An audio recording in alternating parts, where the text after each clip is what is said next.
ta sẽ phải chặt mấy cái phải cái này nên sẽ nên là organizing communication họ chặt rất mấy sẽ phải chặt mấy cái tiếng anh siam mà anh chúng ta hiện lòng đủ cái sự mà ta thêm trong trong những kỳ lộ trình sắp tu hôm sau mình phải tu cái chuyện này là lòng đủ cái sự lúc á thế nên cô lâu có cái gì à rồi mồi na đủ sập na rồi mồi na nên là làm mấy thì như rồi là lâu đây xây là lâu trùng ngoài đâu thế thì làm cái này là chuyện những gì có ngày trò ngoài nhá đâu mà đi à có hay cái này nó mới này cái này mình giao cũng bằng cái phố thứ ba người mà để cái cần gì à cái thì làm gì muốn là sao ta làm gì cần gì à đâu quỳ cái gì à với những gì ông có cái gì à mình quỳ hết thời gian với cái hành cung kho mà đó là những người mày cái cần hôn lại á coi cho cái gì về lại á cái chào rồi gì à cái mày thấy anh liền ông cái gì à cứ xoay mày khác đoàn tập tất mày cái một trăm cái nó cần ngay cả rồi bắt đầu cần nên nó thầm cần thức cho anh mà sẽ anh ông lòng thêm giống giống con khả mình phải tu hi và kia nên là đến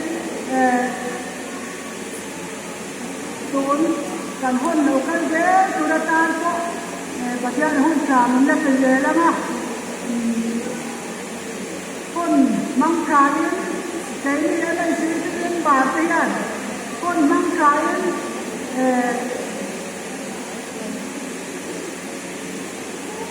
việc khả tiền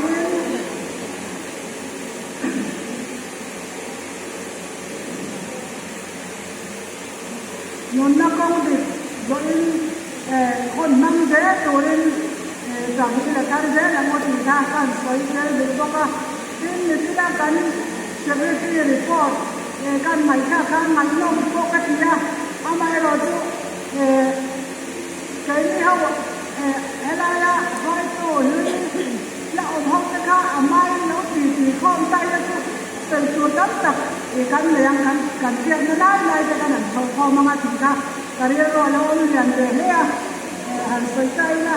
ผู้น่าสอนน้องสอนแล้วว่าผู้ด่านเนี่ยนะพวกข้างท้องคนหันเรื่องเจ้าจะมาเบียร์ก็ทีละแกนี่เลยนะมันนักเจ้าที่จะหนีที่นักกันนะเดี๋ยวจอนว่าเพื่อนยืมสอบนะไม่ซื้อซื้อกัน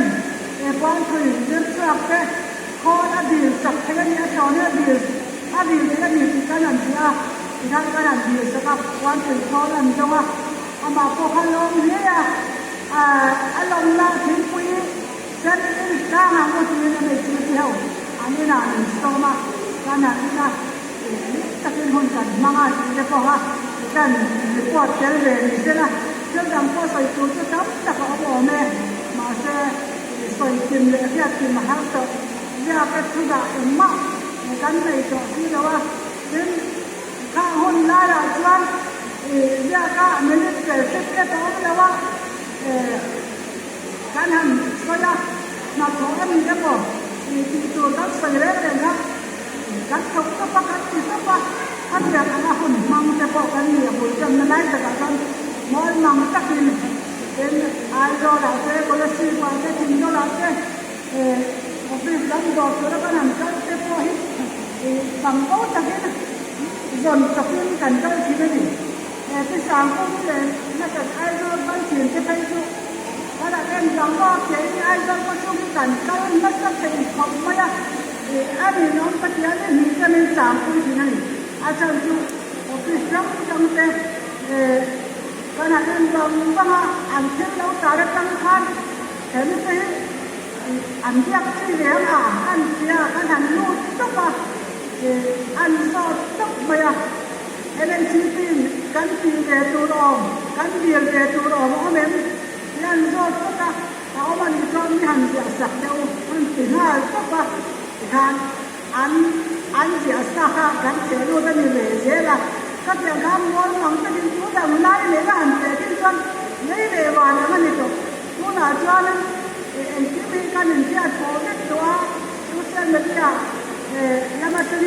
ที่ที่อ om chi le các nhà cùng chi cán bộ thầy lệ cán hội thầy lệ tiếp ông cho chú vàng em đem vát cả em tiếp cần quay chú tên mấy hàng quay dễ là chủ ra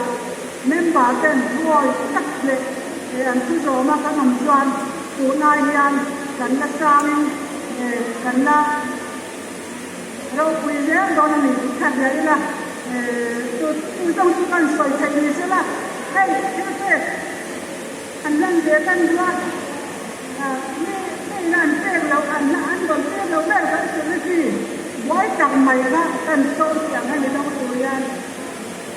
เรื่องจับเหลือ